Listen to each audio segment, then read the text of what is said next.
Good day, viewers. You are welcome to another episode of Bulwark Against Addiction. I'm with my amiable friend, Barrister Jude. Barrister Jude, how are you doing? Yeah, it's good to be back Happy after a very long time. break. Good. So how was your holiday? Thank God. Yeah. Happy 2022. Yeah, it's good to be here. This year, there should be many activities in combating drug addiction. Not only just the interview, even eating the street and converting people from addicts. Even what? Come again? Even eating the street to convert people from addicts to not addicts. So, Barrister, the way things are going, the laws in Nigeria, among our laws, which laws are capable to stop or reduce drug addiction in the country? Yeah, okay, that's a very good one. And before I actually dwell on that, the reality before us in this country right now, it's the way things are going in this country, the frustrations are enough to encourage people to go into drug abuse but that's by the side. Going to your questions, there are so many laws. We've always dwelled upon the NDLEA laws, which is the primary law created by the government, Nigerian Drug Law, National Drug Law Enforcement Agency, which was created by the Decree 48 of 1989.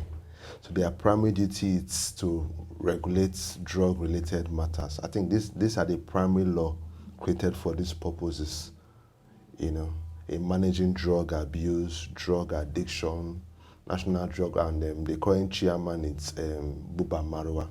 He used to be an ex-governor of Lagos and is doing a very good job. So there's always been laws as regards that. But I also believe my major challenge is not just the laws. I don't know if I might dwell on that now. Okay. You look at the way the terrain in Nigeria has always been outside drug-related matters. We've always had laws that has to do with every sectors. It's a different thing to have a law. Enforcement is another thing, And it's a different thing to also have a law and also, carrying those laws out is also a different thing. Execution of the laws. Yeah, so you end up having things like multiple laws. You see the National Assembly creating acts. Don't be amazed. You'll be amazed or surprised that those acts they are creating is like they are duplicate acts. Recreate. Yes, if you carefully look at the laws, right from the colonial era, there has been laws. So for me, it's beyond having laws that regulate drug abuse or, drug-related matters. It's one thing to have the laws. It's one thing to ensure and enforce that those laws are utilized. Yes, are followed up and enforced upon. I think the challenge we are having currently, if we have the laws and the laws are adequate, from your point of view, how adequate are the laws? Okay. Yes, the laws have always been adequate. National Drug Law Enforcement Agency, they've always been active. Every day you hear about them on the pages of the newspapers, on the social medias. They've always been there. It's one thing to pick up somebody now. The law recognizes that even if I catch you with drugs, contraband drugs, you are presumed innocent until proven guilty by the competent court of law, and it's one thing, Nigerian Drug Law Enforcement, that is the agency in charge of primary agency in charge of drug-related offenses. They have their laws, the act that guides them, the Decree 48 of 1989 that regulates the activities. It's one thing to pick up suspects and it's another thing now to try them in court. And the Nigerian court system, it comes with a very perennial, lengthy. Imagine somebody is being accused of a drug-related matter. Of course, after due process of investigation and NDLEA do the necessary things, they can't be a judge of their own case. They have to push those matters to court. So that's where it still boils down to. The laws are there, but getting justice and enforcing those laws, that's where the court system comes in. All right, viewers, we're going on a short break now. From your perspective, we are not deficient in terms of the right laws, but we are deficient in terms of execution. So viewers, we'll be on a short break and we'll be back very soon. Thank you so much. All right, welcome back, viewers. We are back to the show on AFRICUNIA TV. It is still Bulwark against addiction, and from my guests here, it is clear that we have good laws that are durable. So if you have durable laws that are really effective, then where lies our inefficiency? So barrister, from your point of view, I realize that our inefficiency is more of the execution and less of the legislation. So what are the factors, if you can just list or highlight the factors that are mitigating against our ability to properly execute the laws that are needed to stem drug abuse here in Nigeria? Okay, so there could be so many factors that could mitigate or be a barrier or slow the processes of enforcement of those laws. Finance is a major factor. It could be a major factor. If the Nigerian National Drug Law Enforcement are not well funded, you know, it limits their abilities to reach out and do what they need to do. And these days, these ages where we are now, technologies are major equipment needed, you know, for, you know, efficiently carrying out their jobs. You've mentioned you carefully, finance. Yeah, it still boils down to finance. You need finance to acquire these equipments. I understand there are something, go to advanced countries, they make use of animals, dogs in fight of drug-related. So you need finance. It still boils down to finance. Let me come in with that finance issue. If you're saying finance, I think the NDLEA budget, with that budget, they should be able to acquire some dogs, the normal so-called security or police dogs that can really be trained. They should have the dogs available to sniff out drug traffickers. Yeah. They should have the drugs. Yes, I know. And if you're saying finance, they can have cameras, normal cameras, to snap those who are abusing drugs in the open. They need to start for some way. Don't you think? Yes. If the limited resources they have, what have they done? That's the question. I think they are working. That's the question. If they're really working that hard, many people also have been apprehended. They are working. You see them on the pages of the newspapers every blessed day. The most recent one, one of these, I don't know, 2 days ago, one of these celebrities, Instagram comedian celebrities, his nickname is usually called The General. General, okay. They had an operation on island in Lekki. Somehow they went to his house and discovered a quote.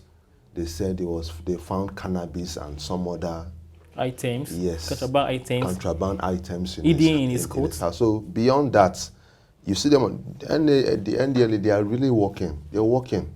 But you know, they need to keep being encouraged. And finance is a major attribute. And the manpower, they need to be well mobilized. That's number two. Manpower is number two. Manpower, they need to be well mobilized.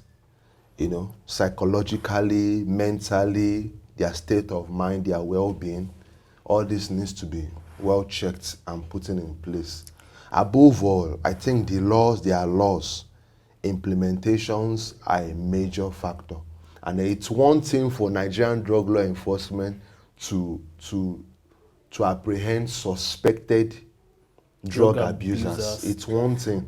And of course, we know by law they can't be a judge of their own case. Mm-hmm. They need to still go through the competent court of law and to get those things enforced. So if I was to suggest a quick remedy or a quick way out of this thing, if I was to suggest, I think there should be like a tribunal, like a panel. Yes. Enforced by, created by an act that their duties is, okay, if you are being found guilty, accused of drug abuse offense, the matter is taken to that body. Very good, barrister. And supported by the law. Very, very good. So I think it quickens and hasten up justice, the judicial process. Yes, I think we mentioned 3 things now. The first is the finance. Let's take them one by one. Finance. let's go to manpower, then we cannot go to a tribunal. I think there are still other two or one or more factors. Now, we have discussed finance to a good depth.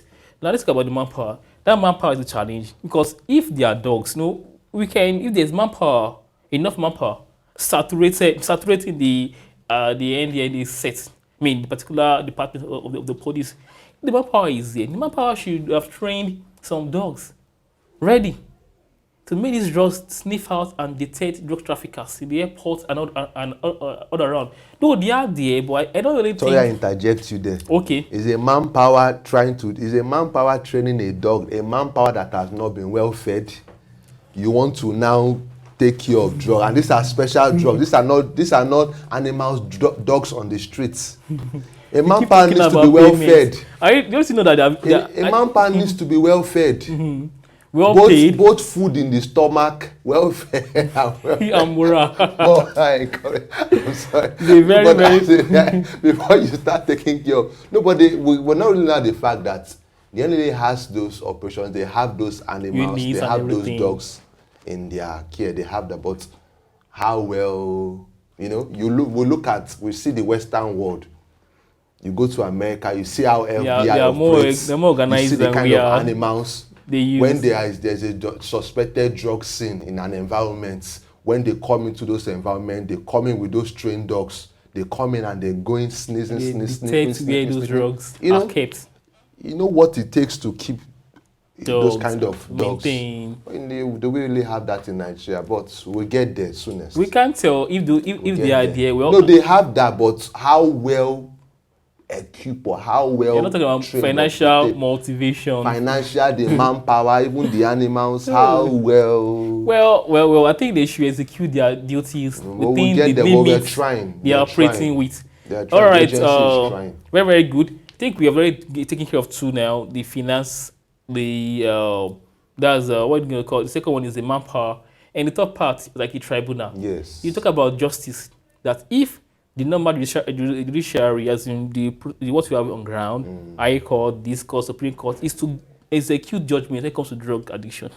Yes. There might be a delay, or as usual, there can be delays. Now, the tribunal will really hasten up justice system. Yes. Now, that tribunal is key. Do you really think the legislature will one day come up with this act to create a tribunal just for that purpose? Yes. Why are they delaying?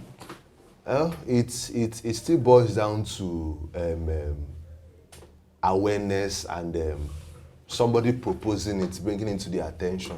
That's very bad because the idea can come up from you. And it starts from a bill. So you could go to your representative and say, "This is what I want," and I think to help the Nigerian drug law enforcement, to help drug-related matters, we need quick justice, accelerated justice. As regards those who are perceived drug offenders, drug traffickers, so you push a bill and it starts there, and it becomes an act. So I think we need like a tribunal of that, primarily with the purpose of trying, prosecuting drug-related matters. That should be. And quick justice is delivered. Yeah, accelerated judicial system. Not a system, it's a case whereby you see a suspected drug addict, accused of drug-related offense. It goes to the court. From there, it goes to the high courts, appeal. Perambulating around the judicial Let there be a law that creates, this law, whatever decision reached by this panel of justice as regards drug-related matters is binding, and it becomes law. It becomes law. There could be an exception. The tribunal sees into the matter, and the only appeal that can go, there could be an exception. Let's have an appeal that could go to Supreme Court. Because those panels might not be. But the good thing about if there's a panel and there's a tribunal, it accelerates justice. A matter is they know their functions are to treat drug-related matters in Nigeria. So it accelerates justice, give and take. A drug accused is brought before the tribunal, is brought before the court. Max 6 months. it's entertained, tried, and judgment delivered. If not satisfied, they could give room for them to appeal it to Supreme Court. That's perfect. But a case whereby you are having is going to the High Court, Court of Appeal, High Court, Appeal Court of Appeal, and Supreme Court. It's you think it can take 4 years? 4 years or more. What do you mean by 4 years? 4 years or more, you know? And peradventure, there's a case whereby one is wrongly accused and you need to get enforcement of justice. Exactly. You need to get your right being enforced. That's exactly why they need technology. I think technology also is another challenge, is another factor. Apart from having funds for mobility and the rest, technology itself, manpower that can build apps, they can come up with ideas, technocrats. Yes. If there are technocrats in the department that fights drug addiction in Nigeria and drug-related crimes, I see no reason why they have not come up with some ideas, some technologies, inventions, innovations that can be used to detect drug plantation, like marijuana plantation, far off, locally made here in Nigeria, or with some apps or some things like that. Yeah, I think as regards the technology you're talking about, you know that they have those equipments, the drug level, they have those equipment. I can remember during the era of, was it George Bush Jr. in America, the former president of America. He was very supportive to the drug law, national drug law. He was supportive to them in terms of providing them with equipment and all. You know, at a point in time, Nigeria was even scored as one of the countries that is very proactive in the fight of cannabis and hard drugs and all. You know, so those equipments, they get fundings, they get equipment support from the Western world. Okay. So the equipments are there, but how well are they being used? How well are they being used, and how well are they continuously upgraded? Okay. You know, equipment, it's something, well maintained. As crimes keep evolving every day, it is expected that equipment, of course, should be evolving because criminals keep improving in their skills of operations. Oh, God. So what we'll get there, I give them a score mark. They are doing well, the NDLA. All right, viewers, we begin on a very short break, and once we are back, our barrister will give us a conclusion on it. All right, thank you so much. Welcome back, viewers. We are back to the topic, which is the legislation that can help in fighting and reducing drug addiction in Nigeria.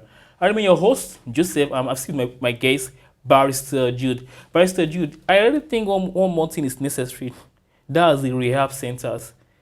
Because not all these people who are convicted of drug addiction or drug abuse or even drug trafficking should be thrown into jail. There should be a way whereby some people can be isolated and rehab some way. So these rehab centers is a fact. I mean, they all represent one factor when it comes to fighting against drug abuse. And if NDLDA is not operating some zonal centers and working with some NGOs who have centers like that to fight drug addiction, because the fight also involves rehabilitating people who are addicted. So they really run all the centers, and they have their own centers specialized for doing that. Well, I really don't know much about that, but I think what you suggested it's brilliant. Yes, I think this is where NGO comes in.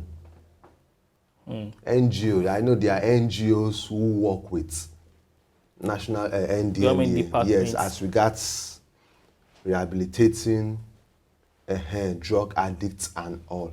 Rehab, you mentioned, it's brilliant. Then another thing I was also having in mind, they say prevention. There's a popular saying that prevention is better than cure. So NGO, these are where NGO comes in. Orientation, schools, you know, these are places where those things starts, you know, streets, gangsterism. If those things could be prevented, then there won't be room for drug abuses. You know, so the rehab center you mentioned, brilliant. These are where NGO comes in. I think there are lots of NGOs that have any NGO can do it all. Even the department should the government also, the agency itself too can do it all. Yes. Every governor should have a rehab center just for isolating and treating people who are addicted. If there are fewer addicts and there is more of education about avoiding abuse, okay, this thing will be avoided in a great way. You have so a good point there. rehab centers are necessary and education is also necessary in fighting this thing. So thank you so much, Barrister. I'm really impressed with the minutes spent with you. I hope the viewers who have gained a lot concerning the program. So viewers will be back same time, same TV station. It is Bulwark against addiction, and we are here to give the best education concerning how to go about fighting drug addiction in Nigeria. Thank you so much, viewers. Barrister, it's a pleasure. Thank you. It's a pleasure being here also. All right. Bye. Look forward to coming some other time. Yeah.